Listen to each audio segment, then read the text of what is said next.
YCP ప్రభుత్వంలో జరిగిన అభివృద్ధిని ప్రజల్లోకి తీసుకువెళ్లాలని పార్టీ శ్రేణులకు మాజీ ఎమ్మెల్యే తిప్పల నాగిరెడ్డి పిలుపునిచ్చారు.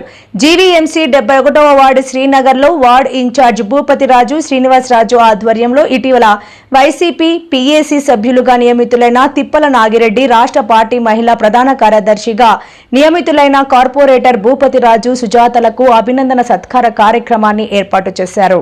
తాను పనిచేసిన 5 ఏళ్లలో గాజువాకలో అపరిష్కృత సమస్యలను పరిష్కరించానని తెలిపారు. ఎన్నికల్లో ఇచ్చిన వాగ్దానాలన్నింటినీ అమలు చేసిన ఘనత వైఎస్ జగన్కే దక్కుతుందని అన్నారు. తప్పుడు వాగ్దానాలతో అధికారంలోకి వచ్చిన సీఎం చంద్రబాబు, ఉప ముఖ్యమంత్రి పవన్ కళ్యాణ్లను ప్రజలు నమ్మే స్థితిలో లేరన్నారు. పవన్ కళ్యాణ్ పై తాను పోటీకి దిగినప్పుడు దేశం మొత్తం గాజువాక నియోజకవర్గం వైపు చూసిందని, ఆ ఎన్నికల్లో పవన్ కళ్యాణ్ను ఓటు అనే ఆయుధంతో గాజువాక ప్రజలు ఇంటికి పంపించారని ఆరోపించారు. కార్యక్రమంలో నియోజకవర్గ సమన్వయకర్త తిప్పల దేవన్ రెడ్డి, నాయకులు మల్ల రవికుమార్ తదితరులు పాల్గొన్నారు. అభివృద్ధి చేశారు అని మీకు అందరికీ తెలుసు. మరి వేళ ఆదర్శ గ్రౌండ్ ఉందంట, 8 ఎమ్మెల్యేలు శంకుస్థాపన చేసినటువంటి ఆదర్శ గ్రౌండ్లో మరి ఆవిడ హయాంలోనే అది మరి శాంక్షన్ చేసి శంకుస్థాపన చేసి వర్క్ కూడా మొదలుపెట్టినటువంటి సందర్భాలు మనకు అందరికీ తెలుసు. అలాంటి కార్యక్రమాల్లో మరి అలాగే కాకుండా ఆ డ్రైనేజీ కూడా ఆ వాటిలో మరి చాలా ఇబ్బంది పడి ఆ ప్రజలందరూ ముప్పు గురవుతుంటే దానికి కూడా కోట్ల రూపాయలు ఆవిడ హయాంలో శాంక్షన్ చేయడం, మేయర్ గారికి కూడా దానికి సంపూర్ణమైనటువంటి సపోర్టు మరి మేడం గారికి 20 కోట్ల వరకు కూడా మరి అక్కడ వర్క్ జరగడం జరిగింది. అంత బ్రహ్మాండంగా వర్క్ చేసి ప్రజల అభిమానాన్ని చొరబడి రేపటికి మరి పదవి విరమణ రేపటి చేయబోతుంది. సోమవారం నుంచి ప్రశాంత పరిపాలనకి వెళ్ళబోతుంది. ఈ సందర్భంలో మరి ఆవిడ చేసిన సేవలకి గుర్తింపుగా అలాగే వైఎస్ఆర్ పార్టీ మరి జాతీయ పార్టీ అధ్యక్షులు అలాగే మాజీ ముఖ్యమంత్రి వర్యులు జగన్మోహన్ రెడ్డి గారికి కూడా ఆవిడ చేసిన సేవలు గుర్తించి ఈవేళ స్టేట్ మహిళా జనరల్ సెక్రటరీగా నియమించడం కూడా, అది ఈ సందర్భంలో ఆర్డర్ కూడా నిన్నే రావడం కూడా, ఆస్తులు కొట్టారు ఇవన్నీ కూడా మనం చూస్తూ ఉన్నాం. ఇదంతా ఒక పక్క. జగన్మోహన్ రెడ్డి గారు త్వరలోనే ఆయన పాదయాత్ర ప్రారంభించిన వెంటనే ఇవన్నీ కూడా చూసిపెట్టిపోతాయి. ఈ దౌర్జన్యాలు, ఆటలు అన్ని కూడా ఇది ఒక ప్రజలు, ఒక కార్యకర్తలు సరిపడే పరిస్థితులు దగ్గర వచ్చాయి. కాబట్టి దయించి చాలా మంది కార్యకర్తలు రావాలని ఉత్సాహంతో ఉన్నారు. కానీ వస్తే రేషన్గా కట్ చేస్తారు, లేకపోతే ఇల్లు కట్టుకుంటే కొట్టి చేస్తారు, లేకపోతే ఇంకోటి చేస్తారని పాపం చాలా మంది భయభ్రాంతులతో చాలా మంది ఉన్నారు. నేను ఒకటే మనం చేస్తా ఉన్నా, మా వార్డుల్లో ఏ కార్యకర్తకి ఏ కష్టం వచ్చినా, రాత్రి అయినా పగలైనా ఏ టైం అయినా ఎవరికి కష్టం వచ్చినా అవసరమైతే మీకోసం ప్రాణం పడ్డా సిద్ధంగా ఉన్నాం. అందులో ఎక్కడ ఆలోచన లేదు.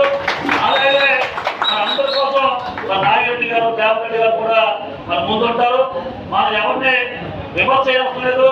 మన పార్టీ సిద్ధాంతాలు, మన పార్టీ విషయాలు చెప్పుకుంటూ మన ముందుకెళ్ళి రానున్న ఎన్నికల్లో మనందరూ కూడా ఇక్కడ వార్డు కార్పొరేట్లు కూడా గెలిపించుకొని చాలా గొప్ప విషయం.